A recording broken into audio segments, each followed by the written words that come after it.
निकाल हाती आलेला आहे। आपण सध्या चिपळूणमध्ये आहोत। महायुतीचा जल्लोष कशा प्रकारे फटाक्यांच्या आतिषबाजीत आपल्याला पाहायला मिळतोय।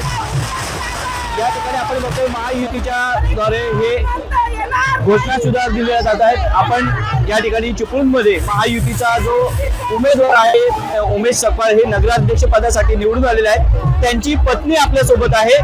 काय वाटतंय आपल्याला? पहिल्यांदाच निवडणुकीमध्ये होते आणि निवडून आलेले आहेत। खूप खूप आनंद होतोय। हा क्षण आमच्यासाठी सुवर्ण क्षण आहे, कारण हा विजय आहे चिपळूणच्या जनतेचा, वरिष्ठ नेत्यांचा, पदाधिकाऱ्यांचा, कार्यकर्त्यांचा। सगळ्यांनीच आम्हाला छान सहकार्य केलं आणि हा विजय निश्चितच त्यांचा आहे।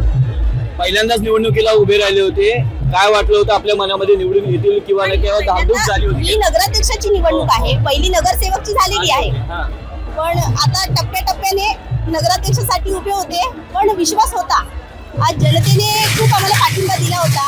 गेली 10-15 वर्ष कामाची पोचपावती आज ही जनतेने दिली आहे आम्हाला। कार्यकर्त्यांचा जल्लोष, कार्यकर्ते सुद्धा आहेत। काय ताई आपल्याला वाटतं? मी महिला आघाडी शिवसेना प्रमुख आहे। मला खात्री होती उमेदवार नक्की येईल, त्यांच्या कामाची पोचपावती एकनाथजी शिंदे ज्या दिवशी सभा झाली त्याच दिवशी त्यांचा विजय निश्चित झाला।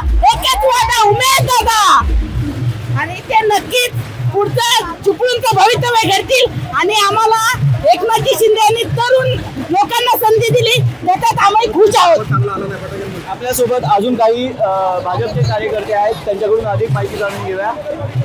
काय सांगाल, एकंदर काय भावना आहेत? बोला। भारतीय जनता पार्टी आणि शिवसेनेचा युतीचा विजय होणार हे 100% होतं आणि त्याच्यामुळे हा विजय निश्चित होता। त्यामुळे आम्हाला त्याच्याबद्दल भारतीय जनता पार्टी आणि शिवसेना युतीची महाराष्ट्रामध्ये पण सत्ता आहे, केंद्रामध्ये सत्ता आहे आणि त्यांनी केलेल्या विकास कामांच्या संदर्भात अतिशय चांगल्या पद्धतीचं काम लोकांपुढे केलं, त्याच्यामुळे हा विजय निश्चित होता। वागरमध्ये काय परिस्थिती आहे? वागरमध्ये सुद्धा युतीचीच सत्ता येणार, सगळ्याच्या सगळ्या सीट येणार। अजून सुद्धा आपल्यासोबत काही कार्यकर्ते आहेत, त्यांच्याकडून अधिक माहिती जाणून घेऊया।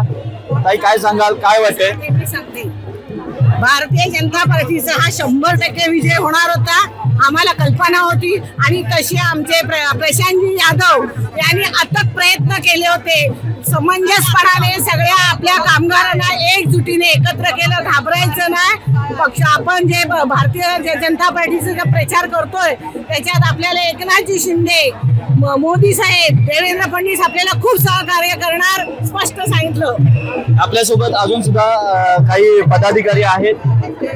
युतीने संघटितपणे खूप चांगलं काम केलं आणि त्याचं हे फळ आपण बघतोय।